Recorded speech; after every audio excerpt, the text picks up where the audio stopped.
global happenings today. We communicate, we analyze global news. Stay tuned. Hello, beautiful people. Welcome back to our channel.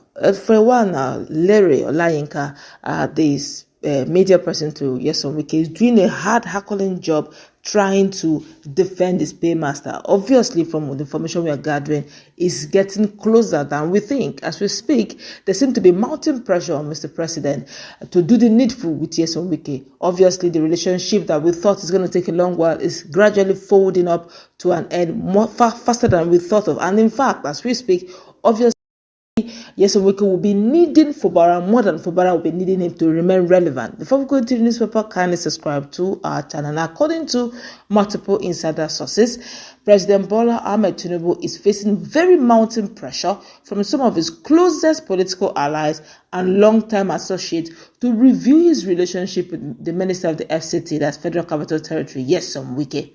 According to insiders, members of the Lagos APC Elders Council, also known as the Governance Advisory Council, otherwise known with the acronym GAC, have urged Bola Ahmed Tinubu to realign politically with Governor Siminalayi Fubara very fast ahead of the 2027.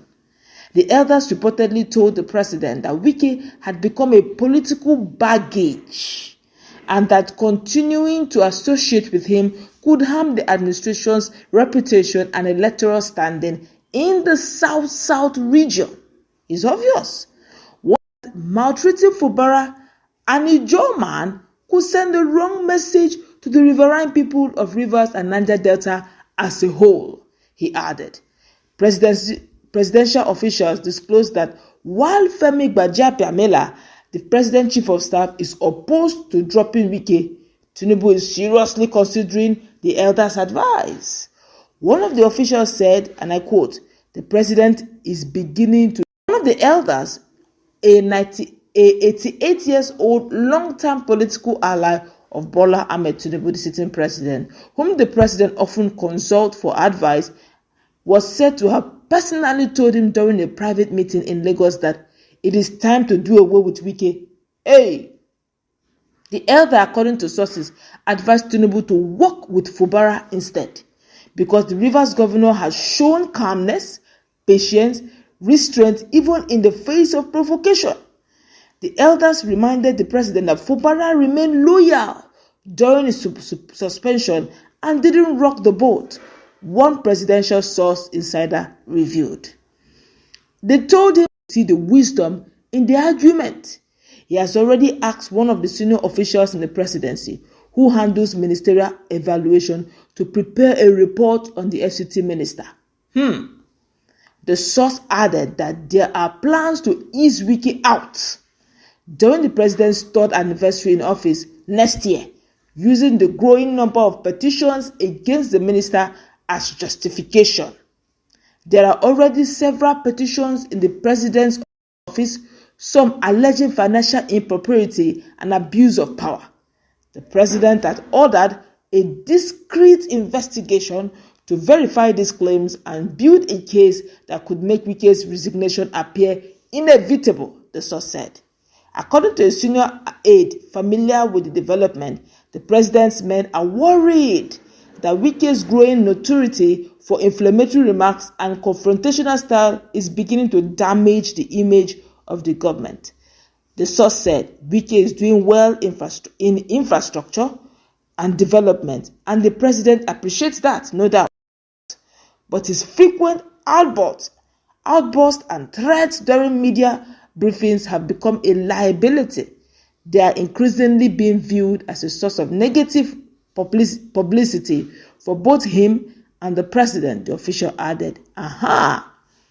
It's obvious from what we are saying that Wike will be needing Fubara more. It's now up to Fubara to do the needful. We did say it. If you check our playlist, many months ago, we told Fubara, my colleague is in the house, he did mention it, that he told Fubara, if Fubara was listening, he said, align quickly with Mr. President and knock Wike out. God so kind, he's beginning to align. It's just a matter of time. Fubara will be coming in for a second time. My colleague is in the house.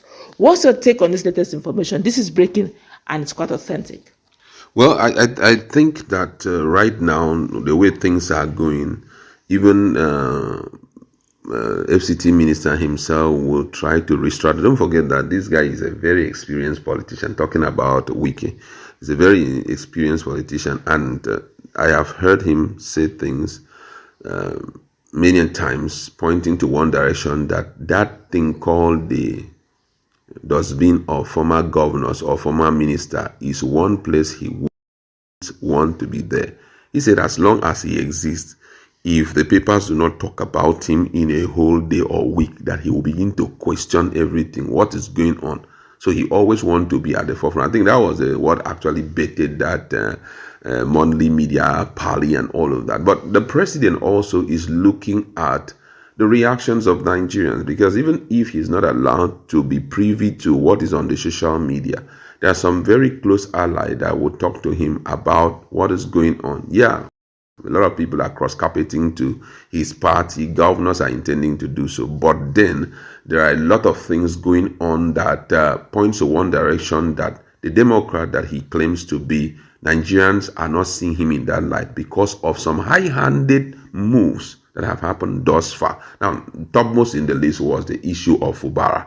And, though the whole thing has been resolved, you see Wike trying to close off Fubara, trying to openly declare we are one family and all of that. Nigerians are still holding a lot of things at heart against President Bola Ahmed Tinubu.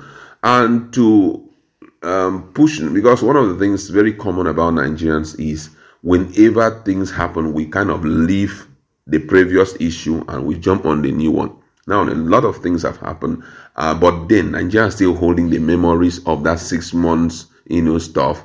And everybody's still looking at Wike. Wike too is still proving that he's like the boss in this particular era and all of that. So with all of that put together, the president is now, I feel that he will start reconsidering a lot of things, though he may not have conferred with anyone. But looking at the train of events, for example, the Council of State meeting that took place. Now, Lere came out and was telling the whole world that FCT minister is not expected to be there, only for us to see FCT minister of state present in that council meeting, because we were told it was a hybrid meeting, so many people were consulted to be a battle, which means if the minister of state, minister of FCT is higher than minister of state for FCT.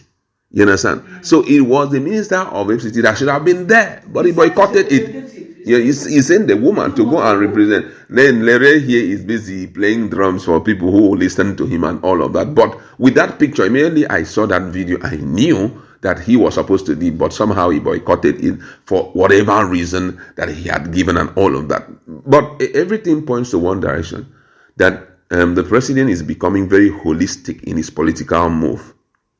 The things I'm doing should be in such a way that at the end of the day, I am protected.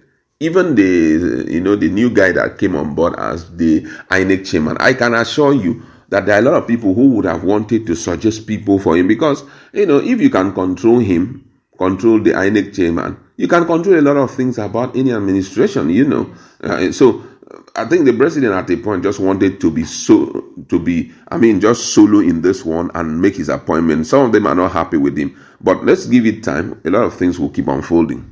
All right, that's going to wrap it up. Let's put in our conversation. Watch.